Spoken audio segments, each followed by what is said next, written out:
Thank you, Lou, and welcome everyone. Tonight, I'm going to give a brief overview of our key financial indicators and progress against our strategic goals. Before I start, I just want to give you the top line message, your takeaway, which is 1, King is in an extremely fortunate and very strong financial position. And number 2, we, meaning the board, the finance committee, and the administration, are very proactive in our financial management. We develop balanced annual operating budgets. We look at our financials on a multi-year basis, 5 years, 10 years out. We look at various scenarios and sensitivities, and the strategic plan is incorporated into our financial planning. So for this current year, 2014-15, we're entering the year with a balanced budget, which will allow us to continue to offer an excellent program and to progress against our strategic goals. Our total operating budget is $25 million, and since we are tuition-driven, 90% of our revenue comes from tuition and fees. That obviously means enrollment is a key driver, and as Lou mentioned, we opened school with records again this year. We had record enrollment again for the 7th year in a row of 700 students. This is a critical contributor to our success and is clearly a wonderful reflection on the school and everyone in this room.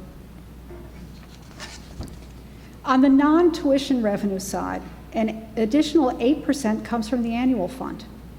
This is important because this money is put to immediate use. It's used in the current year, and it allows us to continue to enhance our tuition dollars to provide an even stronger educational experience and at the same time achieve our strategic needs. The remaining 2% in other revenue is a combination of restricted gifts and revenue from the Summer Institute.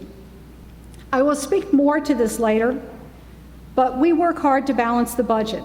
So the growth in non-tuition revenue through annual fund and at some point a draw from our general endowment is a key action step in order to achieve our strategic goals.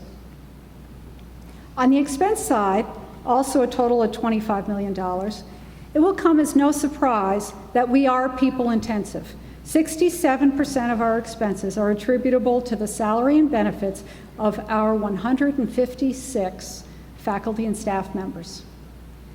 The program expenses, which are 10% of the budget, include operating expenses for our educational program, items such as the athletics and arts program, textbooks, computer science and digital applications, global studies, and many more division-specific programs.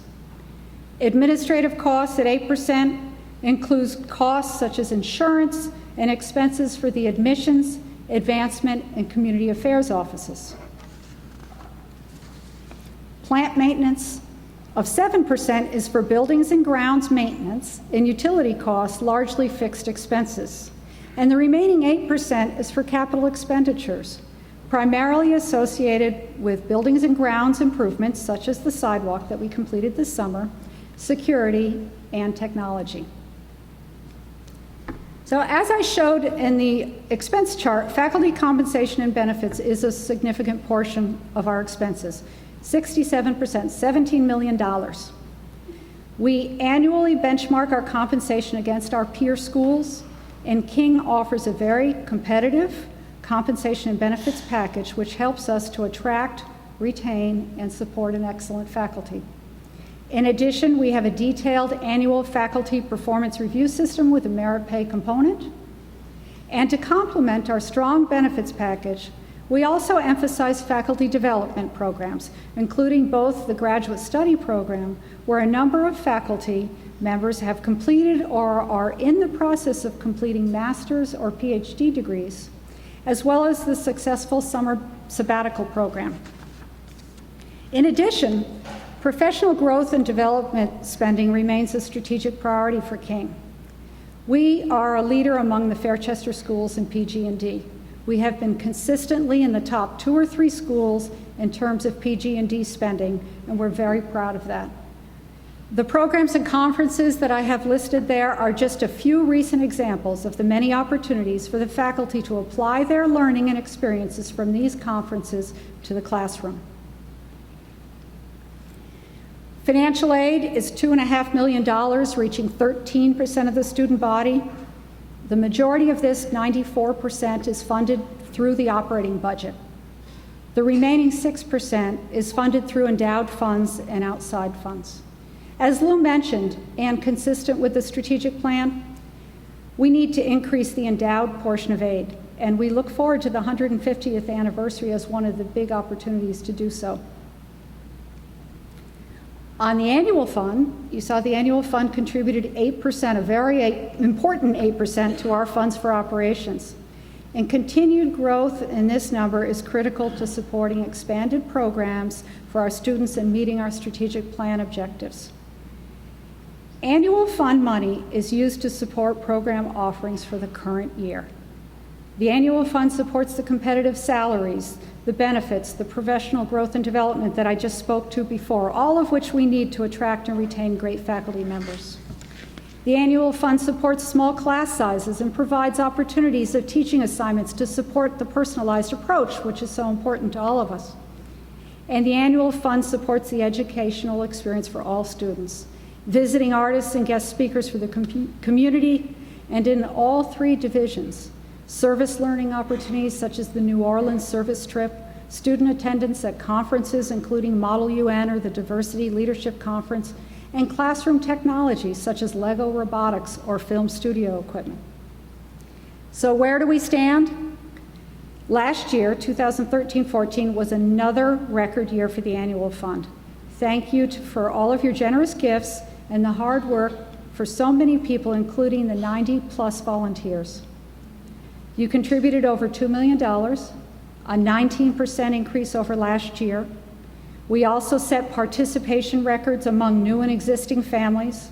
Once again, we had 100% participation from our faculty and staff and trustees, and our average gift per student rose to over $2,900 per student. We plan on continued growth in this number as a necessary component to support our goals in the strategic plan.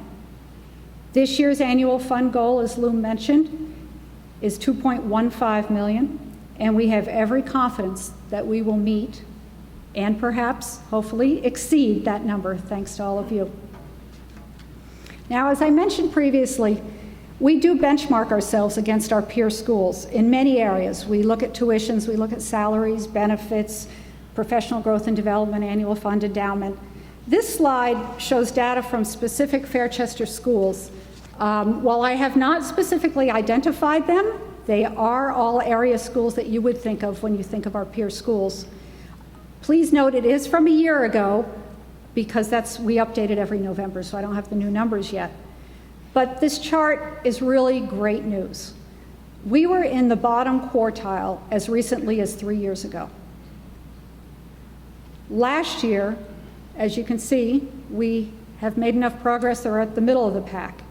And with this year's average gift per student of over $2,900, we have continued to make more progress. As I said before, the money goes to current year programs, and it's critical that we continue to grow the annual fund and stay on the same trajectory so we have more opportunities and programs for our students. In terms of the endowment, the board, the investment committee, along with our outside investment manager, devote a tremendous amount of time and energy to prudently managing the endowment. The endowment is what ensures the long-term financial sustainability and strength of King. The current market value of King's endowment is $21.5 million. And this is made up of a scholarship fund of $3 million and a general endowment of $18.5 million. When you subtract out our current debt of $8.7 million, we have a net endowment of $12.8 million. To date, we have not taken a draw from our general endowment. While the funds from a draw would be a very welcome addition to the budget, the priority has been to continue to grow the endowment. However, there will be a need to take a draw, as it is a necessary part of funding our program and strategic objectives. So, in terms of our peer schools, while we feel very good about what we have accomplished, and Lou showed you the endowment numbers over the last 10 years from $3 million to $10 million at that time, now we're at $12.8 million. Our endowment is clearly at the low end relative to our peer schools. So therefore, you can see increasing the endowment is absolutely a priority in the strategic plan. This, combined with an increased annual fund, these are the two areas where we can dramatically increase non-tuition funds to allow us the financial flexibility to do so much more. More programs for our students, continue to increase faculty salaries, more opportunities for faculty professional growth and development, support small class sizes, and quite simply, expand the educational experience for all of our students. So, in summary, we have made tremendous progress, and we are in a very fortunate financial position. But it doesn't stop here. We will continue to remain proactive, achieving our strategic goals, providing an excellent program, and ensuring the financial sustainability of King. Thank you.